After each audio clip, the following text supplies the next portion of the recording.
আসসালামু আলাইকুম ওরহমতুল্লাহি ওবরাকাতুহ। আপনাদেরকে অসংখ্য ধন্যবাদ এই জন্য যে হাজারো বিভিন্ন ধরনের ভিডিও থেকে আপনি আসছেন কোরআন শেখার জন্য। আল্লাহ তাআলা আপনাকে কোরআন শেখার তৌফিক দান করুন, আমিন। আসুন আমরা কোরআন শিক্ষা শুরু করি। আমরা যারা কোরআন শরীফ পড়তে পারি না, বানানটা যদি ভালোভাবে শিখতে পারি তাহলে কোরআন শরীফ আমরা পড়তে পারবো ইনশাআল্লাহ।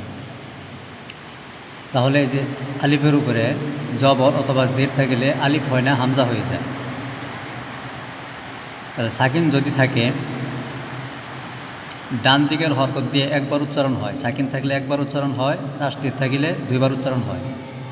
তাহলে আমরা ডান দিকের হরকত মানে এই যে সাকিনের ডান দিকের হরকত আলিফ, আলিফ হবে না, আলিফ মানে খালি। আলিফের উপরে জবর অথবা জের থাকিলে আলিফ থাকে না, হামজা হয়ে যায়। তারা হামজা লাম, সাকিন থাকলে দুই অক্ষর আগে বলতে হবে। হামজা লাম জবর আল, হা মিম জবর হাম, আল হাম দাল পেশ দু, আল হাম দু, লাম লাম তাসদীদ আছে, তাহলে দুই অক্ষর বলবেন। দুই অক্ষর আমার সাথে বলবেন। লাম লাম দুই অক্ষর বলবেন আগে। লাম লাম জের লিল, লাম খারা জবর এক আলিফ লা, খারা জবর খারা জের উল্টা পেশ থাকিলে এক আলিফটা নিয়ে পড়তে হয়। লিল্লা হাজির হি, লিল্লাহি। র বা জবর রব, বা লাম জের বিল, রব বিল দুই অক্ষর বলবেন, তাসদীদ আছে। র বা দুই অক্ষর বলবেন। র বা পরে জবর বলবেন, জবর রব বা লাম জের বিল, রব বিল। আইন খারা জবর এক আলিফ আ, রব্বিল আ লাম জবল্লা, আলা মিম ইয়াজের এক আলিফ মি, রব্বিল আলামি নুন জবন্না, রব্বিল আলামিনা।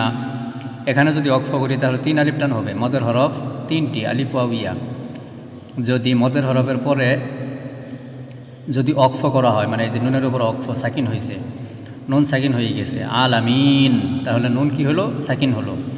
তাহলে মদের হরফের বামের হরফে অক্ফ করিলে, বামের হরফ মানে নুন, এই যে মদের হরফ হলো ইয়া, ইয়া হইল মদের হরফ, আলিফ ওয়াও ইয়া, মদের হরফ হলো ইয়া, ইয়া সাকিন, জবর পরে আলিফ, পেশের পরে ওয়াও সাকিন, জেরের পরে ইয়া সাকিন, মিমের নিচে জের আছে, জেরের পরে কি আছে? ইয়া সাকিন, মদের হরফ। এই তিনটি হরফ টান হয়। তিনটি হরফের জন্য অন্য হরফগুলো টান হয়, যেমন জবর পরে আলিফ, জেরের পরে ইয়া সাকিন, পেশের পরে ওয়াও সাকিন। এই যে দেখেন, এই যে ইয়ার উপরে কি আছে? জবর, ইয়ার উপরে জবর আছে, জবর উপরে কি আছে? আলিফ, তাহলে এই ইয়া টান হবে। এই যে খারা জবর, এটা টান হবে। এই যে দেখেন ইয়া সাকিন, জের, এই যে হায়ের নিচে জের আছে, জেরের পরে ইয়া সাকিন, পেশের পরে ওয়াও সাকিন,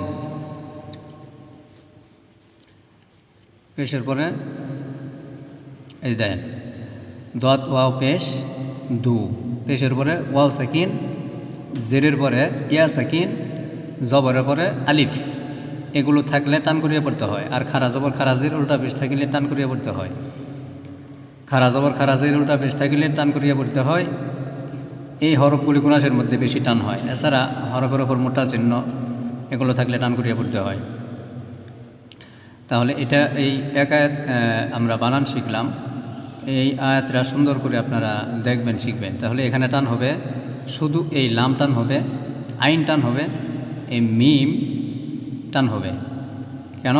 খারা জবর মদের হরফ তিনটি, আলিফ ওয়াও ইয়া। এই যে ইয়া আছে, জেরের পরে ইয়া সাকিন থাকবে সব সময়, থাকলে টান হবে।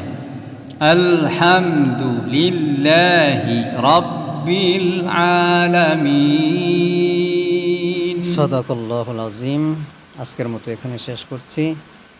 এর পরবর্তী ভিডিও সূরা ফাতিহার তৃতীয় আয়াত নিয়ে আসবো ইনশাআল্লাহ।